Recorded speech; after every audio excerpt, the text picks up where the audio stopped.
അമ്മക്ക് എന്നെ ഓർമ്മയുണ്ടോ? എന്നെ അറിയാം. ആ, ഞാൻ ഇതിനു മുമ്പ് വന്നിട്ടുണ്ട് ഇവിടെ. അന്ന് എന്നോട് എന്താ പറഞ്ഞ, രാവിലെ കഴിച്ച എന്താന്ന് വെച്ചപ്പോ കഞ്ചി എന്നൊക്കെ പറഞ്ഞു. ഇന്നെന്താ രാവിലെ കഴിച്ചേ? കഞ്ചി തന്നെ. കറി എന്തായിരുന്നു? ചമ്മന്തി. സന്തോഷാണോ? സന്തോഷം. ഇപ്പൊ കൊറേ വീടൊക്കെ ഇവിടെ പണിയുന്നുണ്ടല്ലോ. പണിയുന്നുണ്ടല്ലേ? കൊറേ വീടുകളൊക്കെ ചമര് കെട്ടുന്നുണ്ട്, കൊറേ പൊളിച്ച് കിടക്കുന്നുണ്ട്. അങ്ങനെയൊക്കെ. അമ്മ ഒരു പാട്ട് പാടുവോ? എനിക്കറിയില്ല. പാട്ടറിയില്ല. എന്നാലും എന്നെ കണ്ടപ്പോ അറിഞ്ഞൂല്ലേ?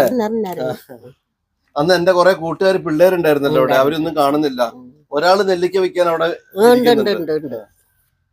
ബാക്കി ആരെയും കാണുന്നില്ല. നെല്ലിക്ക വിൽക്കുമ്പോ നിങ്ങളല്ലേ കണ്ടത്? അന്ന് നെല്ലിക്ക വിൽക്കുമ്പോ കണ്ടിട്ട് ഞാൻ കേറിയതാണ് ഇങ്ങോട്ട്. എന്നാ അതിന്റെ ഒക്കെ എടുത്തിട്ടൊന്ന് വരട്ടെ. എടുത്തിട്ട് വരും.